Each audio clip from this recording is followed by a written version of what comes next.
May the tantalizing rays of the setting sun relax your soul and fill your life with joy and peace. A very good evening to everyone. Welcome to the Dr. N. Sudhiraj weekly webinar series conducted by Ayurveda College Coimbatore, powered by Diksha e-Learning. In today's session, we shall be discussing about diagnosis of skin diseases in children. An overview by Dr. Chitali Samant. Before starting the session, I would like to go through a few of the basic instructions to be followed throughout the session. For uninterrupted class sessions, use laptop with high-speed internet connection. Please make sure your microphone is on mute to have a disturbance-free session. In case of any disruption, please check your internet connection firstly, and if the problem is within us, kindly raise the issue in the chat box. Filling your full name to be displayed is appreciated. Any questions can be posted in the chat box. Questions raised will be cleared at the end of the session. It's a great pleasure for me to introduce our guest speaker, Dr. Chaitali Saman. Ma'am has completed UG from Gomantak Ayurveda Mahavidyalaya and Research Center, Goa, and has received her MD in Kaumarabidya from the prestigious IPGT and RA, Jamnagar, Gujarat. She is specialized in women and child healthcare with more than 15 years of clinical experience in both India and United States. She is currently working as professor and HOD Department of Kaumarabidya at Indian Institute of Ayurvedic Medicine and Research, Bengaluru. She is the co-founder and chief consultant at Ayusha Ayurcare and Nassar Yoga Foundations, Malleshwaram, Bangalore, and a member of board of the studies in clinical Ayurveda medicine, Goa University. She has published many research articles in peer-reviewed journals and presented many papers in national and international platforms. She is also an avid blogger. Having practiced Ayurveda in entirely diverse cultures like India and United States, Dr. Chaitali Samant has experienced the myriad facets and true meaning of Ayurvedic healthcare. It is an honor to have you today on the session, ma'am. Now, without any further ado, we will turn the time over to our respected Dr. Chaitali Samant, ma'am, to enlighten our minds with her knowledge. Over to you, ma'am. Thank you so much. Thank you. Thank you, Before we begin the session, my condolences to Ayurveda College Coimbatore and to the family of Dr. Sudhir Raj sir. When we lose a teacher and when we lose a guide or a mentor, I know what is the pain that we feel, as even I lost my teachers to the pandemic and to this horrible times as a whole. A true tribute to the memory of our teachers is to continue learning, to be good students, to strive to become good practitioners, and to be loyal to the science that we all strive to study. No matter whether we are professors, whether we are HODs, or we are readers, or we are associate professors, or we are internees or students, whenever we are a part of this journey into Ayurveda, we are perpetual students. So when I'm teaching you, this is not just a teaching session. I'm also learning a lot through this, through your questions, and through this experience as a whole. Thank you, Dr. Chandramavishwaran, again, and Diksha for the warm welcome. And we'll start with the presentation for today.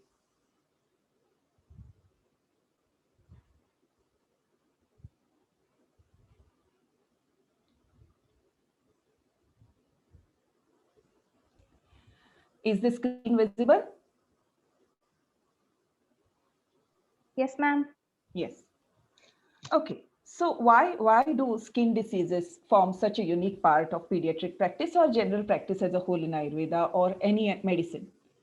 See, skin affects us more than just as an organ. Skin affects confidence. Skin creates more anxiety in patients as compared to any other disease. And when you start practicing, or if you are a practitioner who's attending this, you will understand what I'm saying. Understanding skin disorders is a very integral part of practicing Ayurveda because you'll see them in that much abundance. And when it comes to children, it is most challenging to diagnose and also to treat skin diseases because their age varies, their diet varies, their presentation varies. The same disease presents in various different forms. So the amount of experience and the amount of exposure you require and the understanding you require for skin diseases is very different. Any skin disorder, be it a pigmentation, be it a rash, be it a pustule, papule, plaque, whatever it is categorized under Kushtha in Ayurveda. And Kushtha Dirgha Roganam. Dirgha Roganam is when Acharya Charaka told about Agriya Sangraha. He said that Kushtha Dirgha Roganam. Kushta is agriya amongst all chronic disorders because it tends to linger, it tends to reoccur, it tends to stay in the body for a prolonged period of time. You may not see a apparent rash, but the pathology underlying for Kushta will stay in the body. There are Sapta Dravya, which are described in the Samprapti of Kushta by Acharya Charakas and other Acharyas, which is Tridosha, Twak, Maunsa. Twak also includes Rasadhatu, Maunsa, Sapta, and Lasika. So these are the 7 dravya which are involved in creating the pathology of Kushta.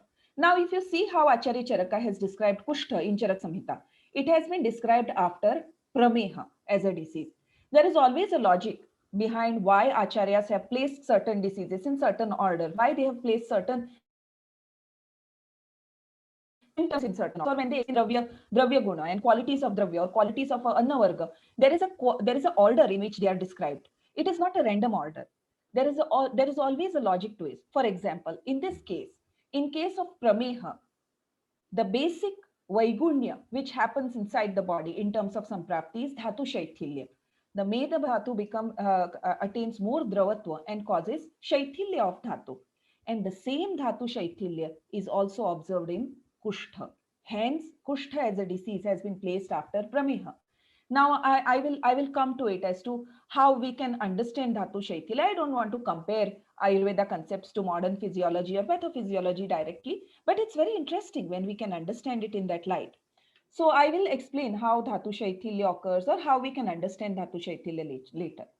It is not required that you should be able to name every single skin condition which comes to your clinic. Why? Because Acharyas have made provision to it. Whether they have explained different kinds, 7 or 11 kushthas, they have Acharya Charaka has also said that Kushta can be aparisankheya. What he says that saha saptavidho ashtadashavidho aparisankheya vidho va bhavati. How? Based on dosha anshansha vikalpana and various other things like anubandha sthana vibhagena vedana varna samsthana prabhava nama chikitsa visheshaha. Based on the anshansha kalpana of dosha, that is in what amount is which dosha. Any kushta may be kapha raktaja. For example, we have say ahiputana, which is kapha raktajanya, or we have charmadala, which is of 4 types, vataja, pittaja, kaphaja, and sannipataja. Even in that case, depending on how much is the involvement of kapha in praporakta, or how much is the involvement of rakta in proportion to kapha, in what body type or prakriti it is occurring, the skin disease or kushta can present in a different form, which is why kushta can be aparisankheya. Then kushta has also been mentioned in nanatmaja vyadhi of rakta dosha. That is when there is rakta dushti. Acharya Charaka in Sutrasthan 18th chapter has explained that Vakshanti rakta doshajaha kushta visarpa pidaka. So in the first line itself, the first disease which has been mentioned, which happens because of rakta pradosha janya vyadhi, is kushta. So the involvement of kushta in any involvement of rakta in any kushta vyadhi has to be understood and has to be highlighted. And then madhura rasa ati sevana also causes kushta. Now, if you see the diet of children in general, it is always madhura rasa pradhan, whether it is tanya or it is any of the weaning foods which we introduce to children, whether it is fruits or it is any kind of a cereal or any kind of a grain or any vegetable also which we prefer. There is a tendency to introduce foods which are sweet in taste, and coupled along with the kapha pradhana avastha as balyavastha, it is one of the recipes which leads to several different kinds of skin diseases in children. Now, whenever I was thinking about presenting, how to, what is an overview of skin diseases in children, one of the diseases which prominently comes to my mind is atopic dermatitis, which is an autoimmune or an atopy generated disease. It is compared to Charmadala, which is described by Acharya Kashyapa in Khilasthan. And when we study Charmadala, the concept of skin barrier and how loss of skin barrier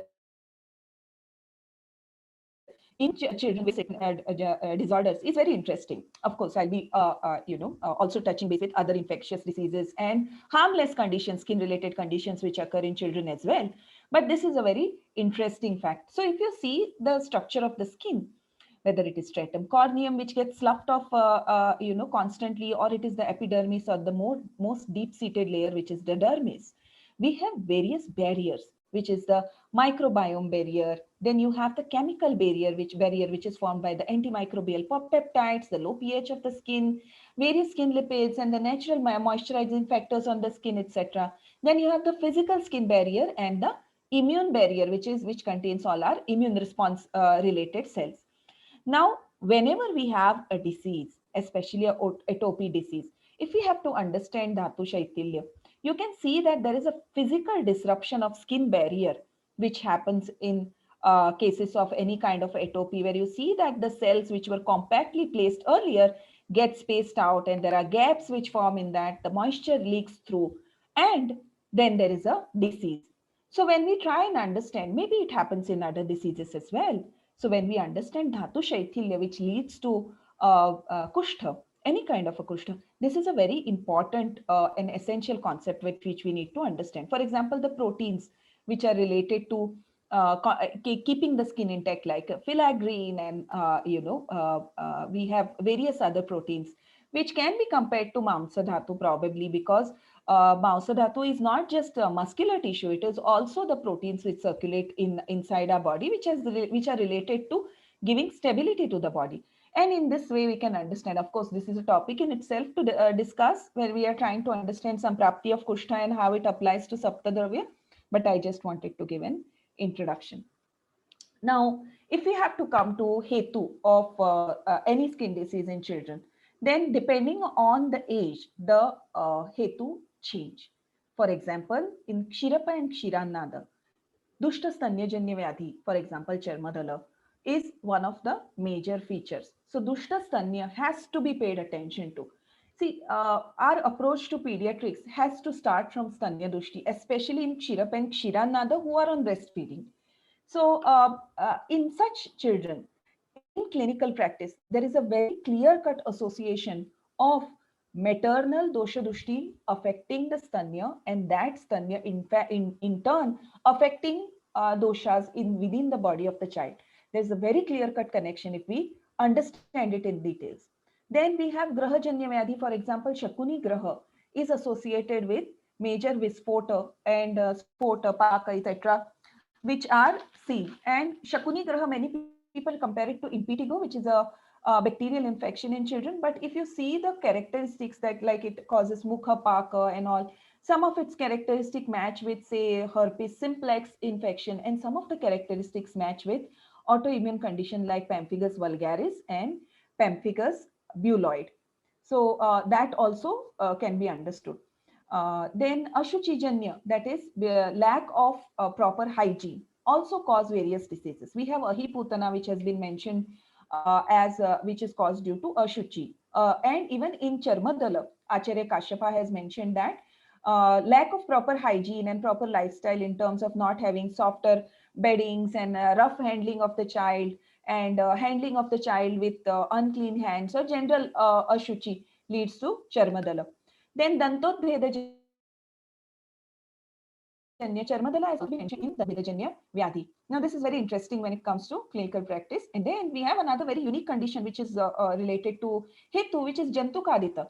So, in Vedanadhyaya, Acharya Kashyapa has mentioned that Swasthavritta Paro Balaha Na Shetetu Yadanishi Rakta Bindu Chitangasya Vandettam Jantukaditam. So Jantukadita is a child who is absolutely healthy. If he doesn't sleep at night and then you see all red dots on the body, then it is Jantukadita. There was a very interesting case of flea bite, which I came across recently, in which the mother said that the child had some reaction and some allergy, whether it looked like chicken pox bites or it looked like hand, foot, mouth disease to the mother.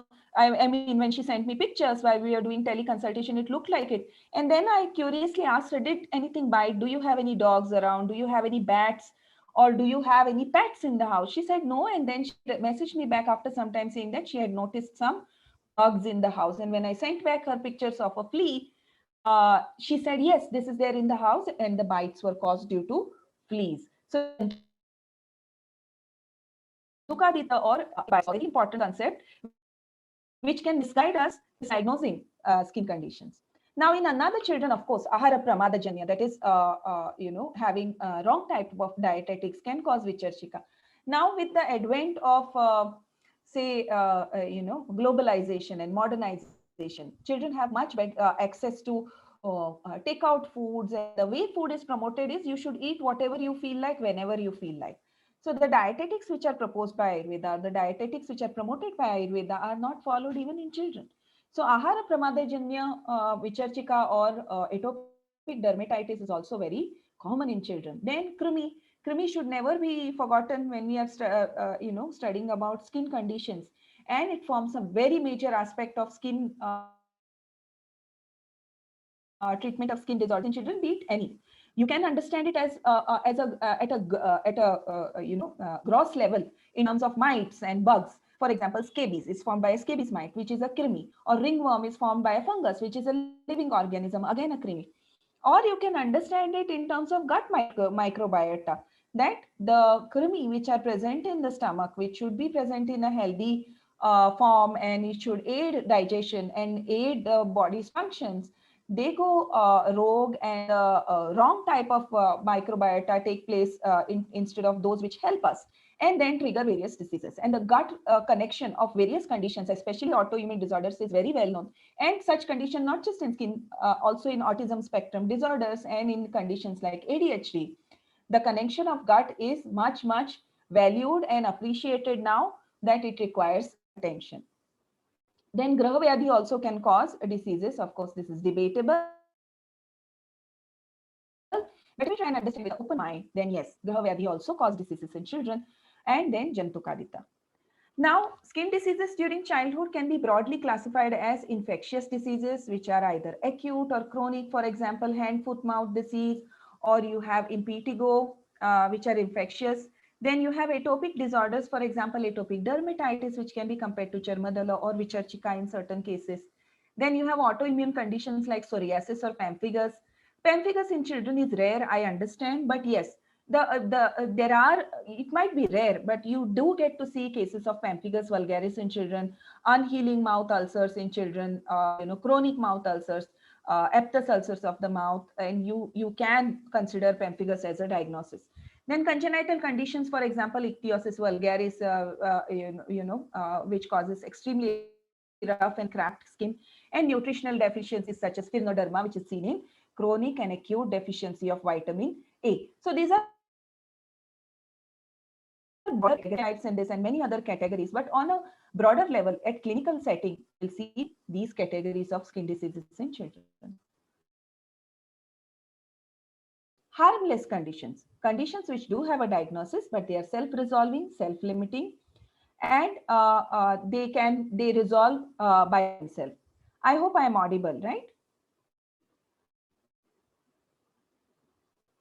Yes, ma'am. ma'am. Okay. Now, there are various points to consider in skin condition in children. One of the point is age group. What is the age group that you're trying to diagnose? So whenever you get a skin condition, this is very important, because you will not find milia in older children, or you will not cradle cap in children or older children, right? So age is very important. Certain diseases are prominent only in certain age groups. So consideration of age is at most important in children. For example, somebody sent me pictures of a 5-year-old kid and told that, ma'am, this kid has pimples. And I was like, no, it cannot be pimples. Can you give me more details? Because at the age of 5, it may look like pimples. It may come in the spot of pimples, but it is not pimples at the age of 5. It may be infantile acne if it is in a younger baby, but at age of 5, you will not find that. So age is a very important consideration. Then look for history. History in terms of, say, when did the when how did the disease evolve, and history of the disease itself, and then history, family history, like for example, in terms of say ringworm, that does anybody else in the house have this, or does the child stay in a hostel? Because I have seen very bad cases of ringworm happening in children who are in hostels, younger children who live in hostels and whose hygiene levels are not good. I have seen. So history matters a lot to understand skin disorders as a whole. Heredity matters. See, for example, children who suffer from cradle cap or children who suffer from atopic dermatitis, They will have family history of bronchial asthma or family history of other family members suffering from atopic dermatitis or any atopic disorders. So heredity also matters a lot, and you need to ask for similar complaints in other family members, because then you will be able to make better decisions regarding treatment. Then chronicity of the disease. Is this something which has happened? Like, for example, if you take into consideration something like, say, impetigo. Impetigo is a bacterial infection. Impetigo cannot be 2 months or 3 months old, correct? Impetigo is an acute infection. It will be several days old. Opposed to that, atopic dermatitis can be a chronic condition. It can stay for years together, and its appearance changes based on how many years it's been there in a patient. Sorry. Then you need to also consider whether what you're seeing on the skin, whether it's a disease in itself. For example, atopic dermatitis, the skin condition itself is a disease. Ringworm, skin condition itself is a disease. Or hand, foot, mouth, the skin condition itself is the disease. But, or whether it's a sign of other disease, for example, chickenpox or measles, or say scarlet fever, will have skin rashes, but it is not the disease. It is a accompanying sign. So that also needs to be identified. Then next, what are the body part or the parts affected? So certain diseases have affinity towards certain body parts. For example, if you think seborrheic dermatitis does not affect the diaper area, whereas atopic dermatitis, which looks exactly the same, can affect diaper area. Then if you have to see certain other diseases, for example, scabies. Scabies will affect only skin crevices, and it has a special affinity for skin folds. So you will have certain diseases which occur in certain body parts and areas. So paying attention to that is very important. For example, I was mentioning Jantukadita. Jantukadita, which are insect bites, typically will be found in certain areas of the body. For example, if it is mosquito bites, it will be on the exposed parts of the body. If it is bed bug bites, then it will be found in dependent body parts. What part of the body was touching the bed? Or for example, if you have visited, say, a theater and it is infested with bed bugs, it's a creepy idea, but it can happen,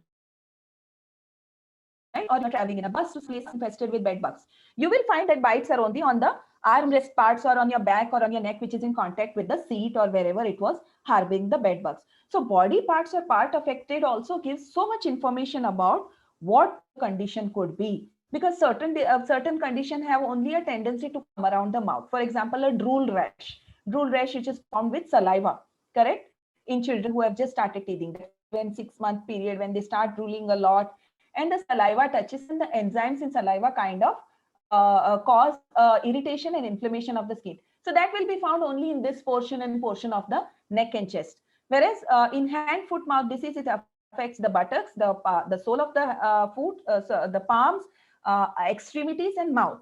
It will not be seen as much on the trunk area. So each skin disease has its body part which is typically affects. And then diet and nutritional status also matters. Malnourished children are more prone to getting skin conditions. For example, impetigo is more common in children who are malnourished. Or say vitamin A deficiency can cause, or severe B deficiency can cause pellagra, etc. So diet and nutritional status matters. Diet also matters in terms of understanding certain food allergies. For example, I'm not covering Shita Pitta today in this, but it is another a vast disease to understand, in which there's an intricate connection with diet and lifestyle, which can trigger the hives or the wheals which are formed in Shita Pitta. And then gut health, as I told, matters a lot. So these are the points which need to be considered. Now, in skin terminology, if you're a student who is listening to this, then I would quickly want to walk you through what is the terminology in skin.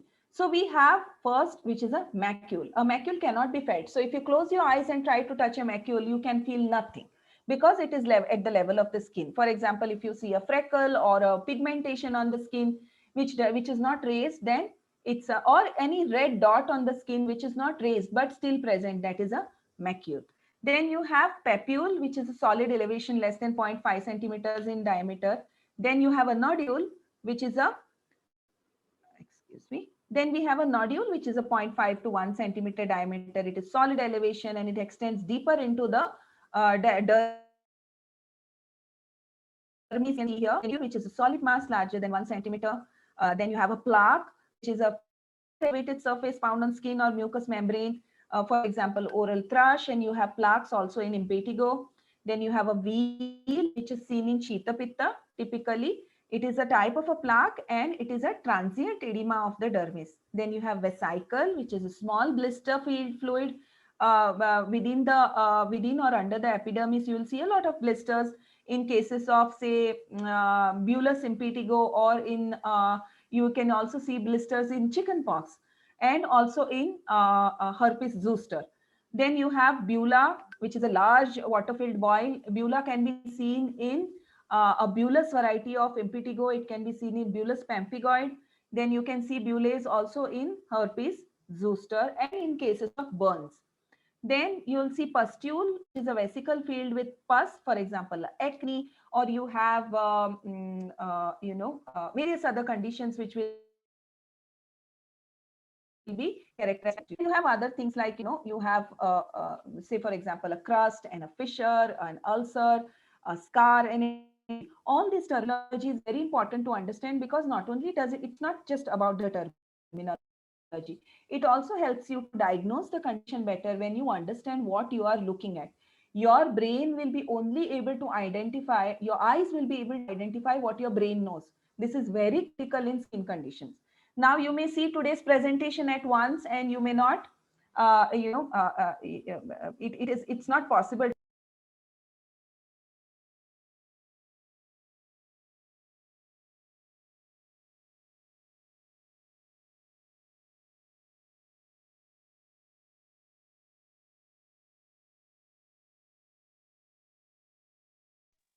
Excuse me, ma'am, you're not audible, ma'am.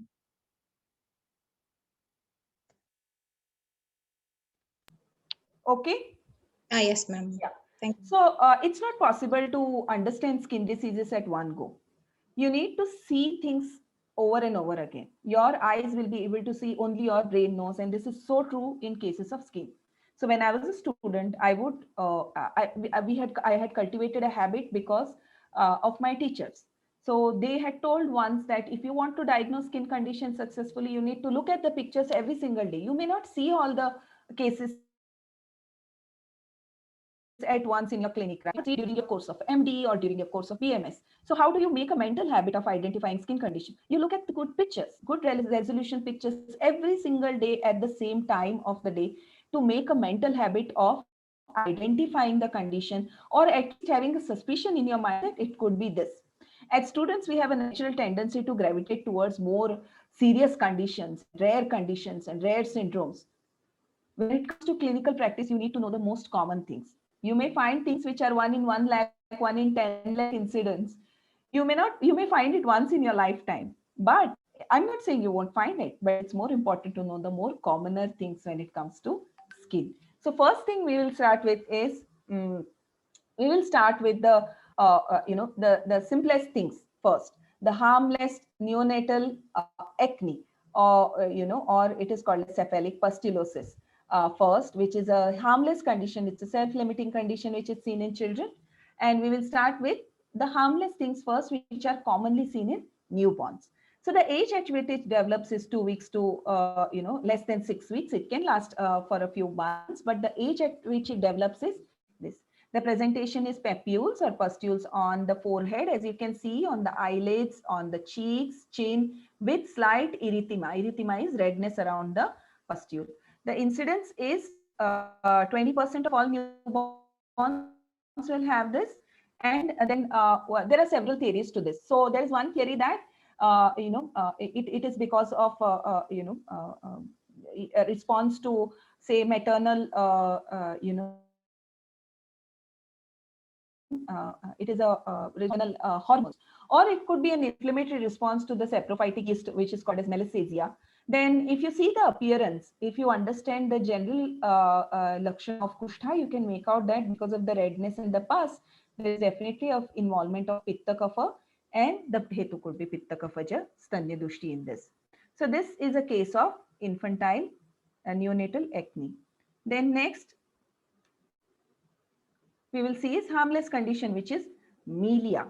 So melia is present at birth in children, and its presentation is yellow, white, small superficial cysts on the face, which you can see here. They are, these are all signs, or these are all milia or miliaria, which are two different conditions. They all occur due to immaturity of skin. In certain children who are, say, premature children, they may not experience milia for, first few months of life. But in term-born children who have a good body weight, milia is a very common feature. So 40 to 50% of newborns will experience milia, and it is a harmless condition. It will go on its own. They are just keratin field cysts because of the inability of the stratum corneum to slough off and to shed the dead cells. That is what causes this. And it is a kapha pradhana condition.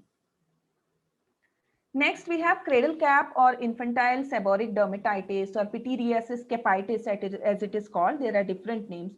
So you see here, so cradle cap, as the name suggests, is formed on the crown as well as the vertex and frontal regions of the scalp.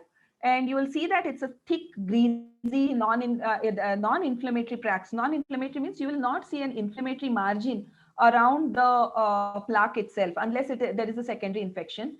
And then with the overlying yellowish scale on the vertex and frontal regions of the scalp. It is mostly present in the areas where the sebaceous glands are most active. Although it doesn't cause any itching or any irritation to the child, sometimes cradle cap I have seen in practice to trigger itching in newborns. Like they will try to scratch themselves, and it is seen even in children who are up to 3 to 4 years of age. Although they say that it occurs from 3 weeks to 3 months, it's not very rare to find cradle cap or seborrheic dermatitis in older children. Then incidence is about 10%. We do not have any known cause, but sometimes, what they see is that there is a hormonal theory to it, because cradle cap can be seen in infants and it can be seen in adolescents also, that suddenly it started happening. So there is definitely an involvement of androgens, which are passed through the mother's milk to the infant, or they are produced by the teenager themselves in the body, which leads to formation of cradle cap or seborrheic dermatitis. So, and there is, of course, the Malassezia yeast, which is also supposed to influence the formation of cradle cap. According to Ayurveda, it matches the Vata Kaphajanya Samprapti of Darunaka, which has been described in types of Kushta. So, cradle cap definitely is one of the types of Darunaka. Now, when we treat it in children, the choice of medicines needs to differ because their skin is much, softer and much delicate. So the choice of treatment for cradle cap can vary a little from as compared to how we do it in adults. Then we have erythema toxicum. Now the name suggests that it is caused due to some toxins, and it looks like a very scary kind of a rash. It's not. So it is a harmless rash again, which is which is seen in on the second or third day in newborns. Again, self-limiting condition. Sometimes there might be irritation for which is application of mother's breast milk or coconut extra virgin coconut oil can help. So you can see erythematous 2 to 3 mm macules or papules leading to pustules on face, trunk, and extremities. And the palms and soles are not involved. It has a flea-bitten appearance. It does look sometimes, if it is not this thick a rash, it may appear as if there is an insect bite. So 30 to 70% children develop this, and it's a common cause why new parents rush to pediatricians and ask them, look, what is wrong with my child? There's definitely something wrong. So a newborn period is a very anxious period for parents as a whole. And for you as a practitioner, it's very important to understand this harmless condition so that you can reduce anxiety. In fact, in the infantile period as a whole, understanding what is normal is much important part of your practice as much as understanding what is abnormal. Unless you understand what is normal in children, it might be sometimes difficult to understand or make it, separate it out from what is abnormal. According to Ayurveda, if you see the Kaphajanya disorder. And yes, although allopathy says that, or modern medicine says that these are all harmless, we can definitely understand and address them from the point of view of Stanya Dushti and advise the mother with appropriate dietetics and changes and Stanya Shodhana foods and medicines, of course. Then next we have ahiputana or diaper rash or infant dermatitis, which is one of the most common things which we see in slightly older children. So you can see that it varies in presentation. A chronic one, you'll see open ulcers and really eroded skin and a lot of inflammation and swelling. Whereas in a new thing, you will see just a red rash. Now, here is a, here is a dermatitis, the diaper rash, which is, or a hiputana, which has involvement of candidiasis in it. Okay. Now, it is most commonly seen during infancy, and it peaks during that 9 to 12 month when the children are much more ambulant. The presentation is, of course, erythema, papules, there is scaling, there is erosion of thigh, the perineal region is involved, there are buttocks and genitals involved. And if it is candidiasis related, then there is erythema, scaly, and plaque. Now you might ask that if it just one hiputana is described in the classics, why does it have two different categories? That is where Aushansha Kalpana comes into play. So there is involvement of kapha and rakta in a hiputana, correct? So whether kapha is involved in a larger ratio or rakta is involved in a larger ratio, you will see different presentation. So if rakta is involved in larger ratio, there may be presentation which looks like this or like this. And if there is more involvement of kapha, maybe you will see more whitish plaques and more involvement of candidiasis. So this is the understanding of Aushansha Kalpana, and mind you, the treatment differs. So because if there is more involvement of kapha, then you will choose something like, say, Daru Haridra or Khadira for the treatment, or Dhavana, etc. Or you might use, and if there is more involvement of Rakta, you might prefer something like Panchavalkalakvat. So, or Triphala for that matter. So it differs. So based on what you are seeing, the treatment will differ. Then you have one of my personal favorite diseases, which favorite because it presents so differently in children. Based on when it occurred and based on the family history, atopic dermatitis in children, in adults, as a practitioner and even as a teacher, has been my favorite topic. Mind you, you can practice alone by just mastering this one condition. If you understand it, if you know how to treat it, according to Ayurveda, the treatment options are numerous. And according to conventional medicine, the treatment options do not go much beyond steroids, right? So Ayurveda has such huge scope in atopic dermatitis. And that's why this is one condition we need to understand in details. So if you see where it occurs, you will see that in infants, the involvement is of forehead, cheeks, folds of elbow, and on the extensor surface of the knee. As the child grows, the forehead, eyes, neck, elbows, wrist, groin, and ankles may get involved, as well as the portion behind the knee and wrists, and the of the neck also may be involved. So this is the disease has very typical presenting signs. For example, when Acharya Kashyapa described Charmadala, he said that which is the disease in children which spreads very quickly, and how do we diagnose it and how do we know it? So Acharya Kashyapa said that this disease does not occur in older children because they have much more compaction of tissues and their dhatu samhanana is much better. So what he meant is that there is dhatu shaithilya in younger children and they have a sthirata of dhatu, and that is why Charmadala occurs in them. And he has given different hetu. For example, he has given hetu like sanya dosha and ahara dosha, and lack of hygiene have been mentioned by Acharya Kashyap. But if you think in terms of, say, for example, in those children whose ahara doesn't stay well, or they do not follow any dietetics later into childhood or also into adulthood, there's a fair enough chance that Charmadala can persist.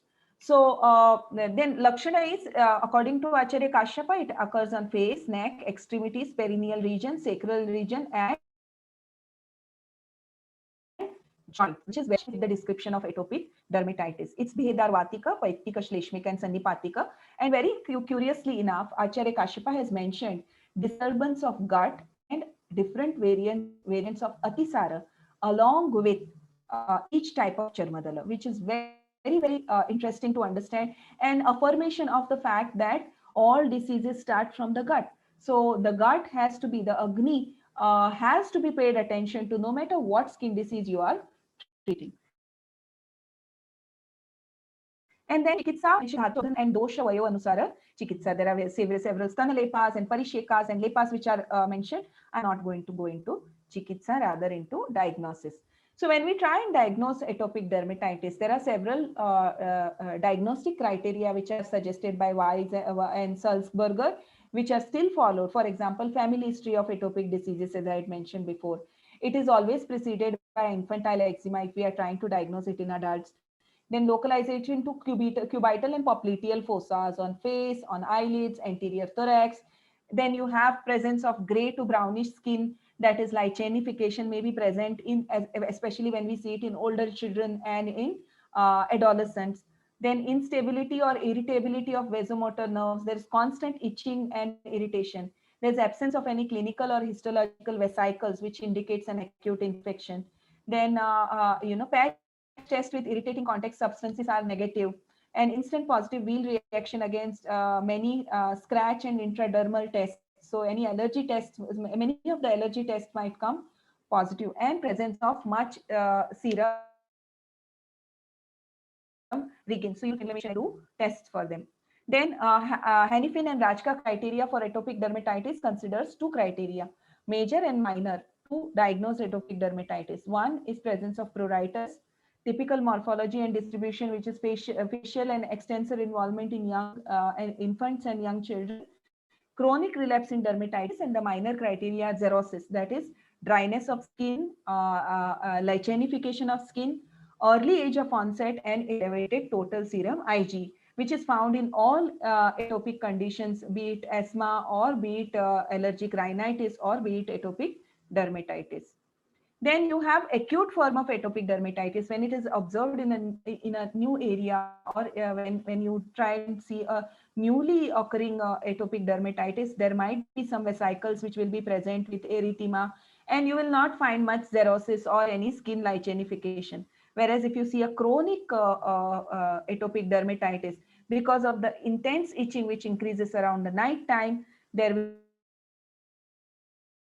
will be recurrent disruption of the skin barrier leading to skin xerosis, or the grayish, silvery, bluish, purplish plaques which are formed on the skin, which is called as lichenification.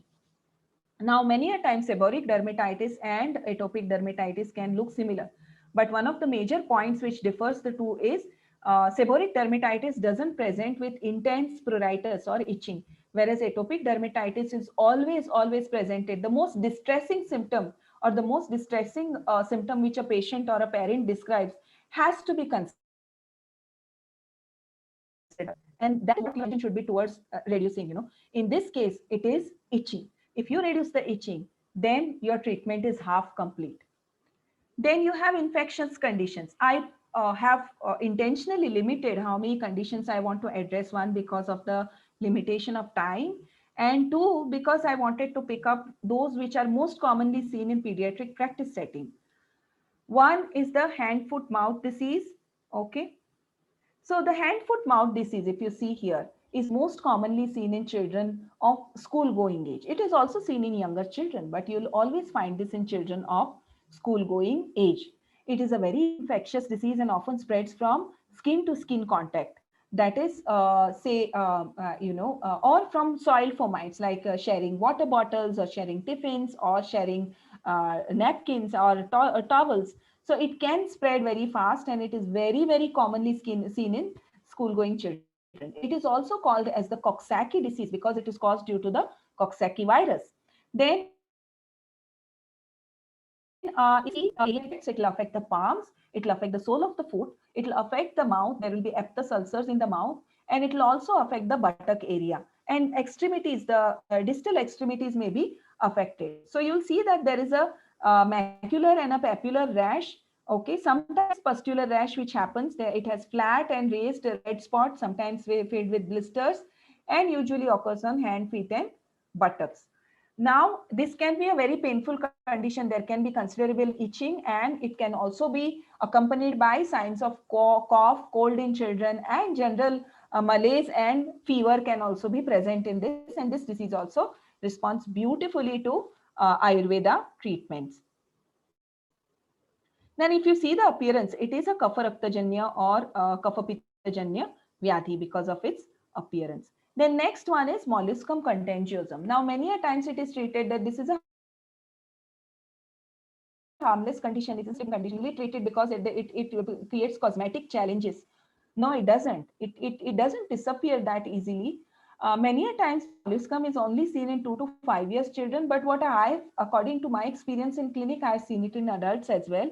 In people who have poor immunity or people who have been on steroidal treatment for a long period of time, or children who take steroidal medicines for a long period of time, we do see a lot of molluscum in such children as well. Now, molluscum is caused by it is caused by the molluscum contagiosum virus, which is a type of a pox virus.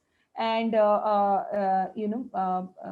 it is a DNA virus again, and it causes this flash colored dome shaped pearly papules, 1 mm to 1 centimeter width, and they are umbilicated and truncated. This doesn't do justice to it because they can be really dome shaped in appearance, and it affects typically face, trunks, limbs, and axillary area. And if you try to squeeze, for example, if you see this papule here, if you try to squeeze, there's a small dimple in the center, which is we call it umbilicated. And if you try and squeeze this, it will exude a cheese like material. The prevalence is around 18%. The incubation period is 2 to 6 weeks. Now, and the transmission can be skin to skin, that is contact of the cheesy material from one person to another, or it could be auto inoculation. So many habit of picking on that a region where there is a molluscum lesion. And when the virus, the molluscum virus, when it escapes the lesion and whenever it self-inoculates, there will be a fresh lesion which will be formed in that place. According to allopathy, they do cryo-freezing of that with liquid nitrogen. They will cryo-freeze it and then they will remove that lesion. That is the only solution to that. According to Ayurveda, simple things like giving Bhumyamalaki or giving medicines like Bilwadi Kulika, if it is in older children, really helps in treating this. Then these are the several different appearances of molluscum in children, and it's a very common condition and you should be able to diagnose this. Next is scabies. This is another master disguise of a disease, and it's very, very contagious. In fact, in 2009, WHO declared it as a neglected disease, as a disease of concern in developing countries because of the rate at which it spreads. This is caused due to a mite, which is called as, the scabies mite. Form is the Sarcoptes scabi mite, which causes this, and it is more common in children and young adults as well. Severe pruritus, which worsens at night, erythematous nodules in the skin folds, then serpingeous white lines indicating burrowing, which you can see here. So the line which you can see here as the erythema is progressing is the region, is the line in which the mite is burrowing itself. You can see it here also. So the scabies mite burrows under the skin, lays eggs. The eggs will hatch and multiply, leading to more lesions and intense itching. So intense itching which worsens at night with such kind of, and you can see that the presentation varies. And each lesion can have secondary bacterial infection, and then again the presentation can vary. Most commonly, it affects different skin regions, like it has an affinity for groin, for all kind of skin folds, any smallest skin fold, whether it is in the axilla, your cubital fossa, or it is in popliteal fossa, it will burrow inside that region and it will create a massive inflammation. According to Ayurveda, scabies is considered as PAMA, or it is a Kapha Pittaja condition or Kapha Pittaja Kushtha, and can be treated beautifully with Ayurveda. Again, low socioeconomic status, lack of hygiene, malnourishment, and staying in homes which are extremely crowded can lead to an outbreak. And even in schools, I have seen that the transmission can happen because of soiled fomites and contaminated fomites from one child to another. Next very important disease, which is sometimes compared to Shakuni Graha, is a non-bullous impetigo. Now, while some of the symptoms are similar to Shakuni Graha, some are not. So what you're seeing here is a non-bullous variety of impetigo, which is a serious bacterial infection. And here you have a example of a bullous impetigo. Okay, we'll go into details of that. Now, impetigo is an infection which you'll see in 2 to 5 years of age. The presentation will be bullous. In case of bullous, there will be massive vesicles and pustules. Multiple vesicles will coalesce, that is, they will join together, they will rupture, and there will be a purulent exudate, which will form the honey colored crust.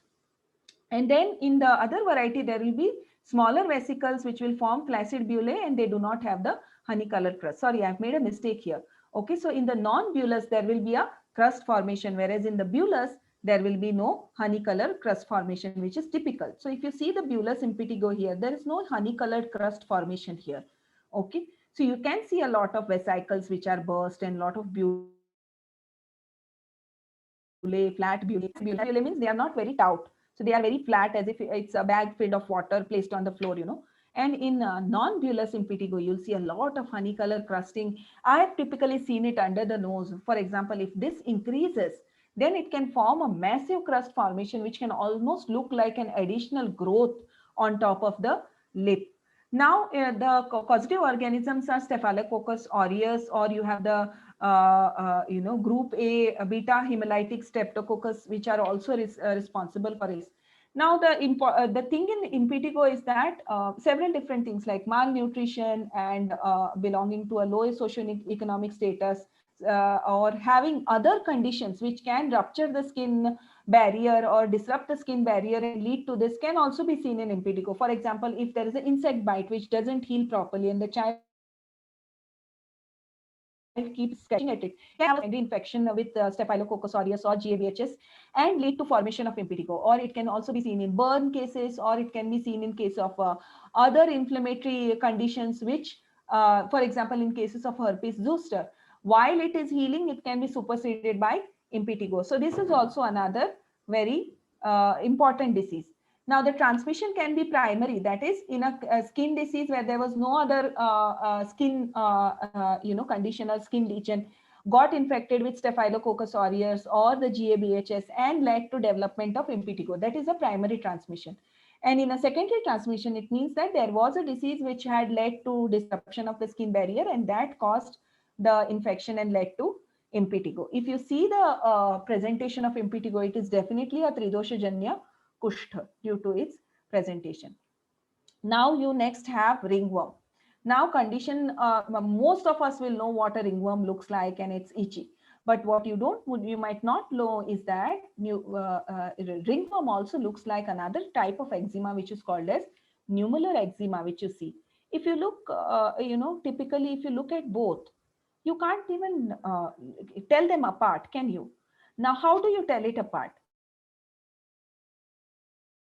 Ringworm will have a few patches which are limited. If you see here, few patches, certain places on the body. Whereas if it is nummular eczema, you will see that it is present in multiple places in the body at the same time.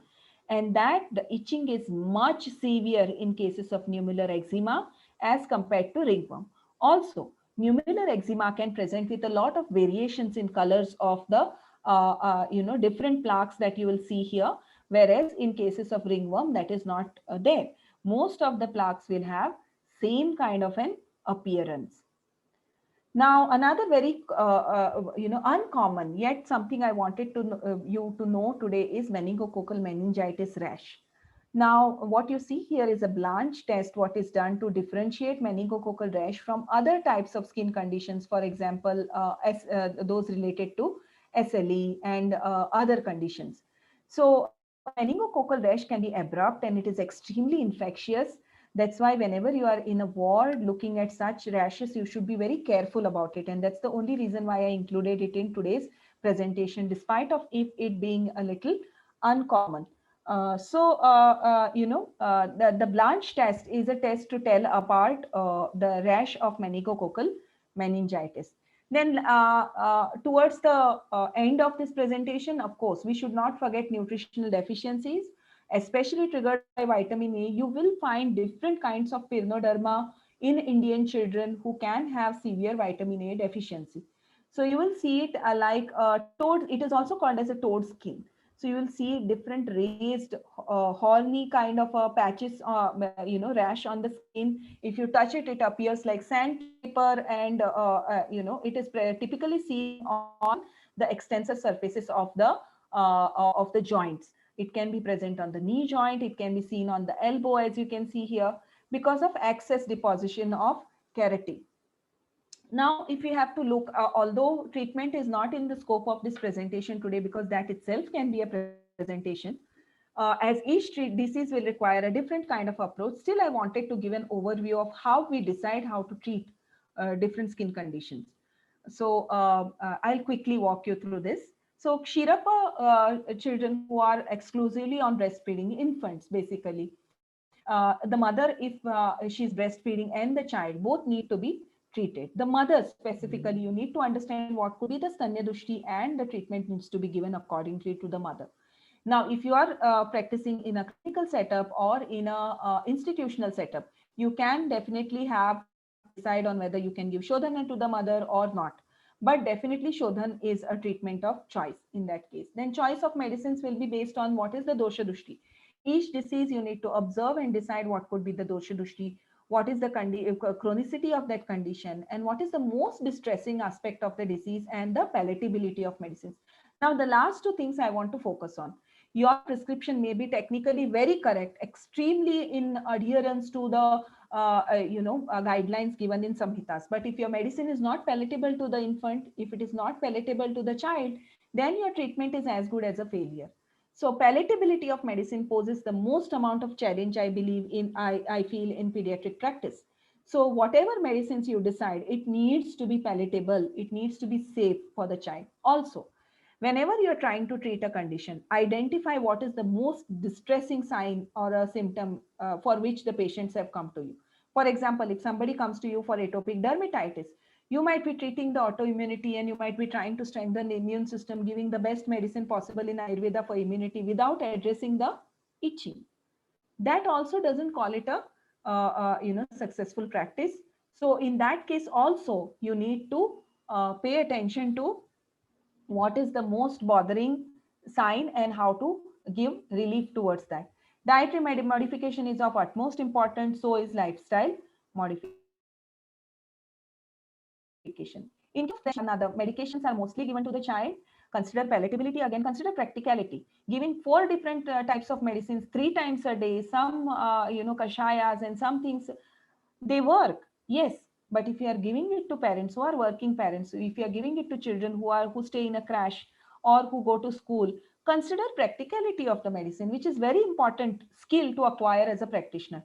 Practicality of giving the medicine is of utmost importance, and of course the efficacy of medicine, what you choose. Then dietary modifications and lifestyle changes also form a very integral part of your treatment. So thank you so much. I hope I could do justice to this topic. There's so much we can talk about when it comes to skin diseases, and there's so much to learn when it comes to skin diseases. I have left out some of the chronic conditions. If I get any opportunity in future to touch base with several other different conditions which we get to see in clinical settings related to skin, I'll be more than happy to share it with all the students. Whatever I know, I'll be glad to share also the treatment aspect of it. So thank you so much, Ayurveda College, Coimbatore, for giving me this opportunity today. And thank you so much for Diksha e-learning platform for inviting me as a speaker today and giving me this platform to talk about. Thank you so much for all the audience for your patient hearing. So if you have any questions, I will request the anchors to take them and let me know if I can answer any questions today. Thank you very much, ma'am, for taking your time to prepare for us such an extraordinary, wonderful presentation, which was incredibly informative. We shall now go ahead to question and answer section. Shall we begin, ma'am? Yes, sure. Delegates can post your questions in the chat box.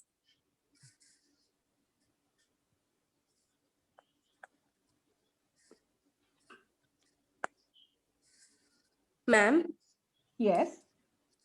There is a question like a 3-year-old boy child having a dry nails of all toes depression, which is in black pigmentation, fingernails. Also, what is this treatment, ma'am? Just a minute, okay. Okay, ma'am. So could you repeat the question? I'll see it myself, one second. Is a 3-year-old boy child having dry nails of all toes in depression like and a Dry black? nails and depressed toes, right? Yes, Depressed ma'am. nails is what you said. Like dry nails of all toes, depression. See, if it is depression of nails, then you need to see whether it is koilonychia, which is often seen in chronic cases of anemia. So you have to differentiate it from other cases which cause pitting of nails and nail involvement. For example, if it is psoriasis in children, it can also cause really dry nails and pitting of nails can be seen even in psoriasis. So you really need to know whether you're dealing with anemia here, which can cause depressed flat nails. The bridge of the nails, what you can see, the concave aspect of the nail is lost in cases of chronic anemia. So you need to probe and see whether it is case of that, or you also need to see whether it is chronic allergy to any kind of irritant substance that might be being used at home. So it is very difficult to diagnose skin conditions based on oral description. Remember this. I will be more than happy to help you with the diagnosis. If the organizers today can share my email ID with the participants, if they have any questions, I'll be more than happy because I will need pictures. Okay, ma'am. Thank you, ma'am. Yes. Ma'am, is there next question? What is the connection of like ADHD and gut flora? So, although this question is not in the scope of this topic, but I'll be glad that I'm glad that somebody asked this.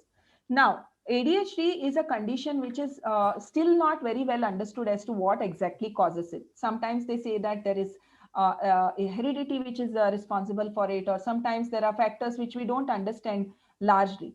Now, when you ask what is the connection with gut flora, imbalance of gut flora in terms of those bacteria which otherwise inhabit the gut and help with regular digestion. If that is not there, then there is a lot of interference which is seen in terms of behavior in children, both in autism as well as in ADHD. If we try and understand it in terms of Ayurveda, I would like to put it this way. Mana, according to Ayurveda, is a Panchabhautika entity inside the body, and it draws nutrition from the gut. That's why status of Agni is very important when it comes to any kind of manasika vyadhi which we might see in children as well as in adults. That's why any sort of Agni mandya which precedes, where before we see any kind of gut imbalance which leads to imbalance of absorption of nutrients from the gut flora, also it interferes with the responses that body gives towards inflammation. It interferes with the immune functions. That's why it also affects atopic dermatitis, because it interferes with the inflammatory responses of the body. It has a very unique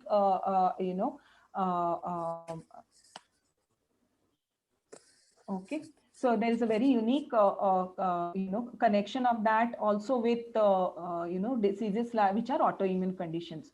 So there is definitely a connection, and you need to, that's why modification of diet forms such an important part of helping children who have ADHD, because of this gut connection, and giving probiotic foods as well as probiotic in terms of medicines is very important in ADHD.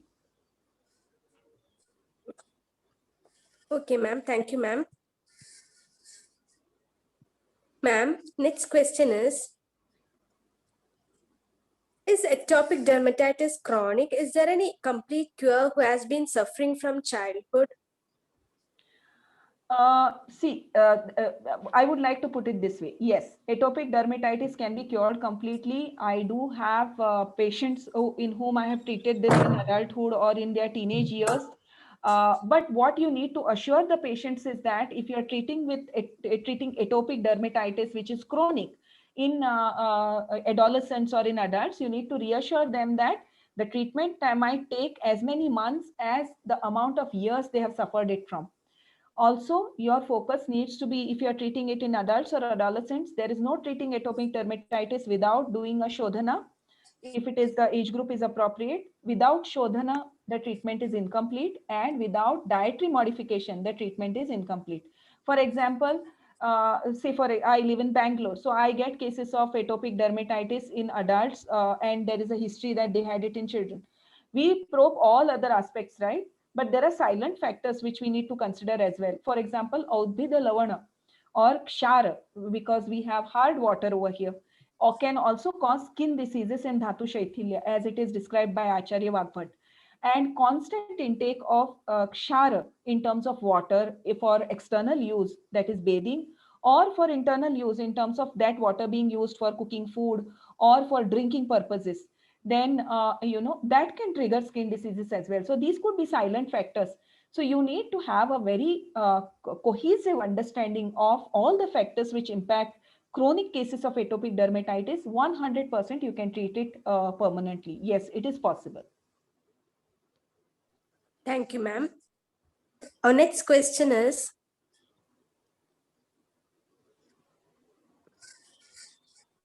what medicine should be prescribed in ringworm infestation in child of 1.5 years age? So if you want, if simple things like even applying Nalpamaradi Care Tailam or Tailam really helps in bringing anything which has turmeric as a base or Karanja as a base will really help. If you have to see, the over-the-counter products or proprietary products, things like Fungivin, which is by SKM, I think, and Prunilol ointment, which is by, I think, I don't remember, maybe Prunilol, I don't remember the company exactly, but that can help. Also try and find out why the child is getting ringworm infestation again and again. Although 1.5-year-old children are not traditionally given deworming by conventional medicine, people, they wait till 2 years of age, but some sort of a Krimihara Dravya in terms of Vidangarishta has to be introduced in the child's in the list of medicines. Also, hygiene is a major factor which needs to be paid attention to, and Prakriti Vighat in terms of modifying diet also has to be done. Okay, ma'am. Ma'am, there are some people who are asking that question. So I'm going to unmute Dr. Rishma. Hello. Yes, Hello. good evening, ma'am. Good evening. And my question is that I have seen 2-3 children of this 11-12 years age.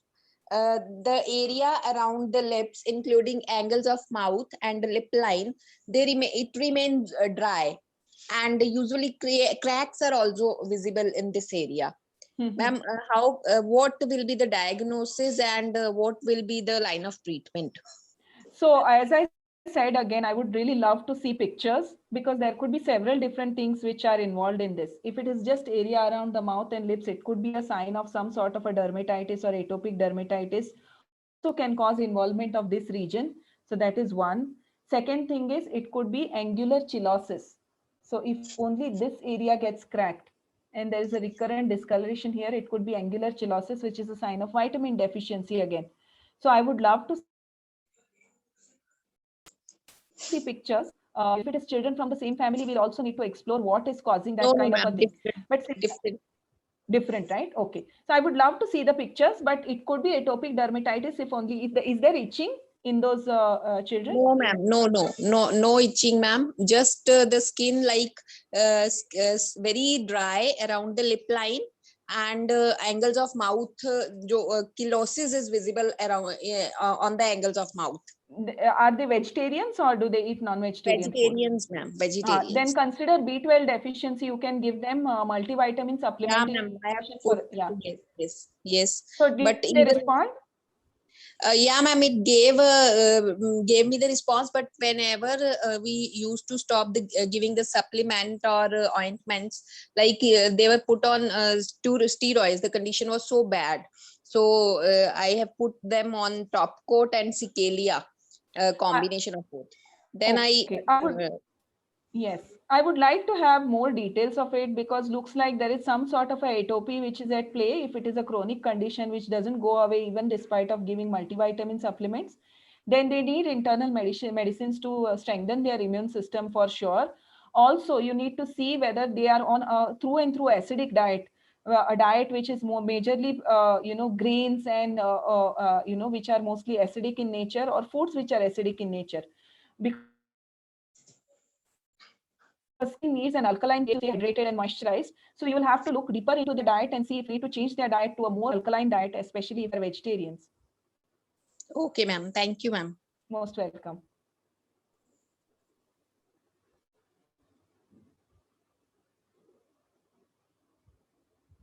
Any other questions? Dr. Kritika, I have unmuted you. Can ask your questions, ma'am. Good evening, ma'am. Good evening. One part you have already, ma'am, answered regarding that worm infestations that you can use Vedanga Arist. My another extended question would be, normally we have the practice wherever the skin problem comes, we are in the routine to follow worm infestation treatment along with.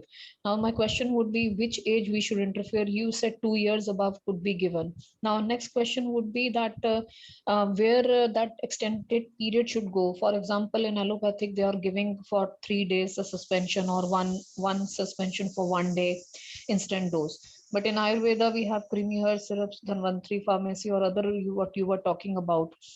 Is that a time period we should click with, whether it is to be given 10 days, 15 days, then repeated within 3 months again for 1 year? Or what is your clinical experience in it, where you share that this thing, if I had a format, I clinically, ma'am, give worm infestation syrups for 10 days or creamy mudgar ras tablet for 15 days, 1 BD, and then again I repeat it after 3 months and again after 3 months, which gives me more better results. I mean, this is just a clinical thing which I'm telling you. But as far as small kids are there, we can't give them ras aushadhi so easy.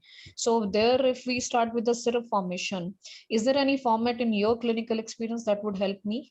And second thing is, according to the prakriti of the body, these worm infestation treatment do differ?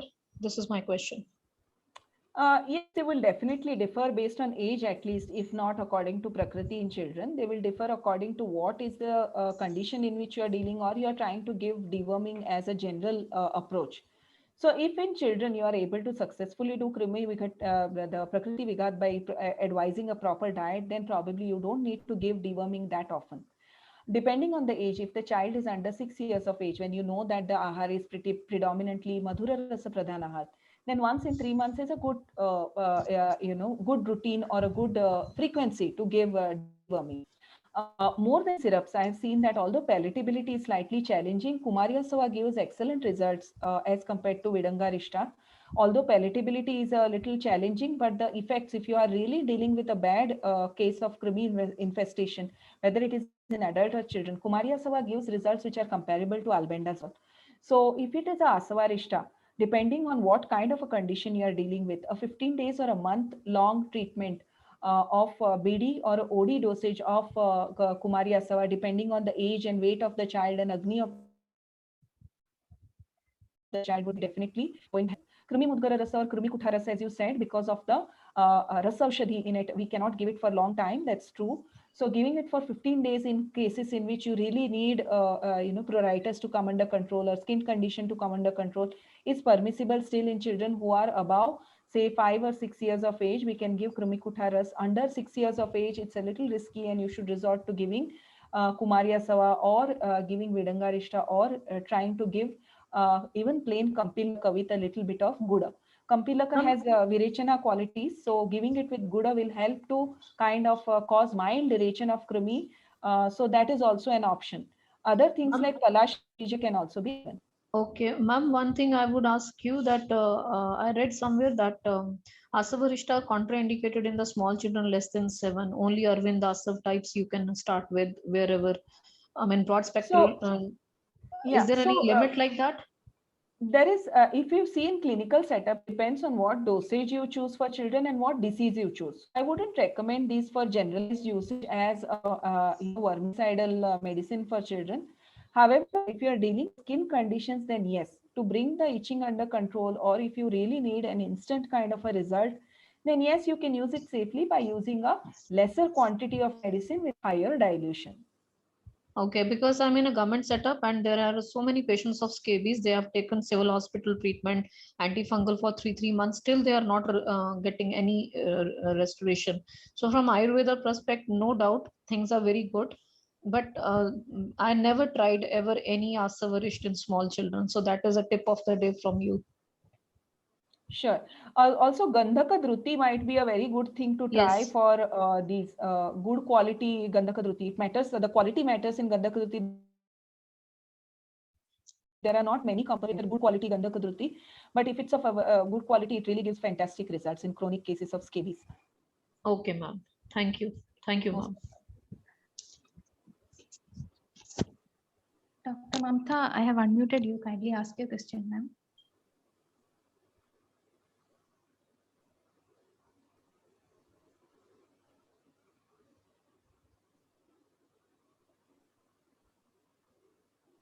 Good evening, ma'am. Good evening. Ma'am, I want to know ectopic dermatitis, how to use Sodhan Karm in children 2 So, to 3 years. 2 to 3 years old, Shodhana Karma is not recommended in atopic dermatitis. Okay, it is to be given to the mother if we are talking about Kshirapa children or Kshiranada children. If you want to give any kind of a Shodhan, it has to be a Mrudu Virechana, which can be given in terms of choosing food ingredients which have a Shodhana impact on the body. For example, it could be black raisins, or it could be prunes, or it could be pumpkin or beetroot or carrot, which has a mild laxative effect on the body. Also, things like Aragvada Phalamajja, which has a very mild effect, laxative effect, can also be used for children as a part of your treatment. But as such, Shodhana cannot be given. Mrudu Virechana, yes, but Shodhana cannot be given to that young children. You have to rely on your Shamana techniques and drastic modification of diet, and a good understanding of what diet works for atopic dermatitis has to be there.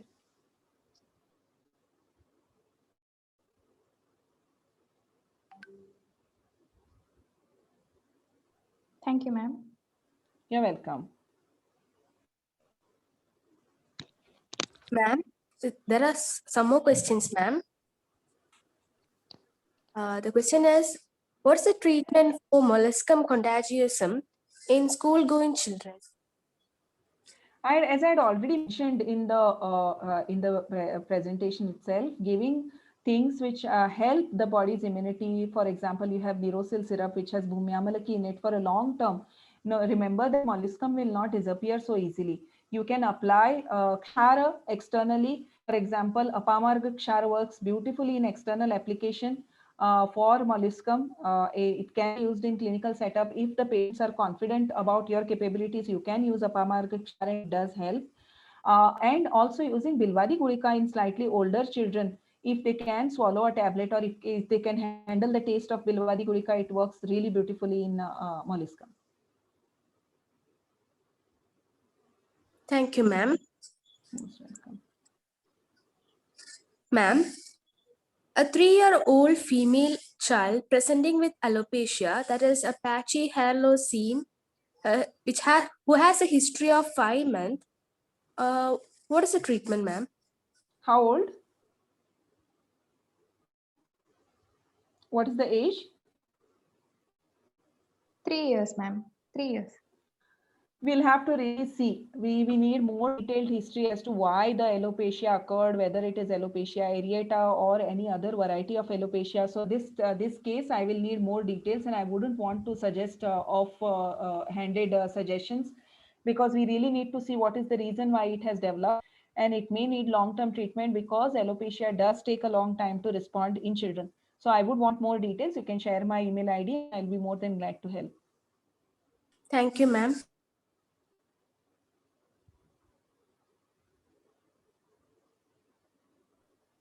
Ma'am, can you please share your email ID in the chat box, ma'am? Yes, sure. Thank you, ma'am.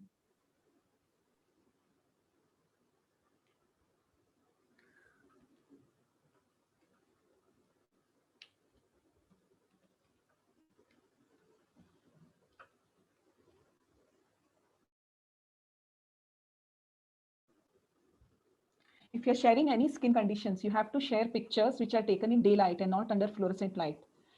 Any skin condition diagnosis also has to be tried to be done in daylight. As I was talking about ringworm and nummular eczema. In such cases, I have seen many cases of eczema as wrongly being diagnosed as ringworm and vice versa.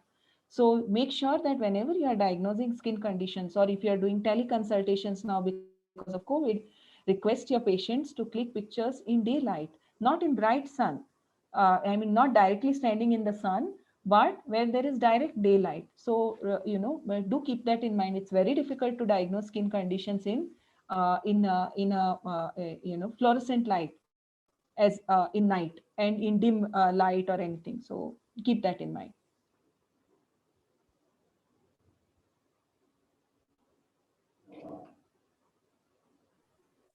Okay, ma'am.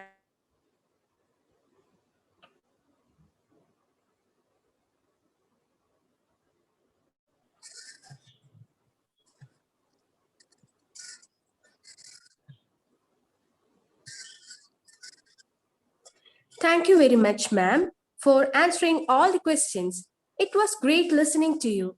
I express my heartfelt gratitude to each and everyone who joined us today, and our guest speaker who had managed to join us despite her busy schedule. Thank you very much, ma'am. We are really grateful of you. Thank you so much, Diksha e-learning platform, as well as Ayurveda College Coimbatore, for giving me this opportunity. It was a great pleasure presenting a topic.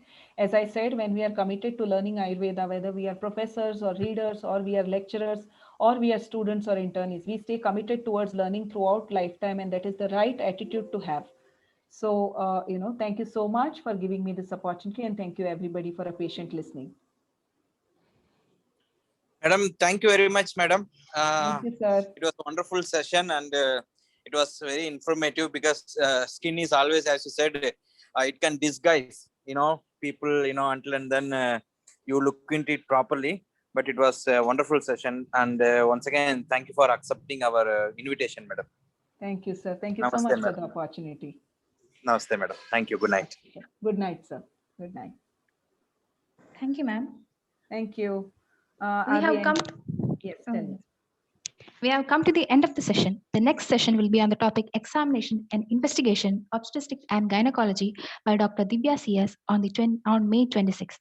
To know more about our updates, please do stay connected with our social platforms. That's all for today's most interesting session, with a lot of new information for us to close our eyes with thought-provoking knowledge. Meet you all in the next session. Until then, stay home, stay safe. Thank you all for joining. Thank you. Thank you.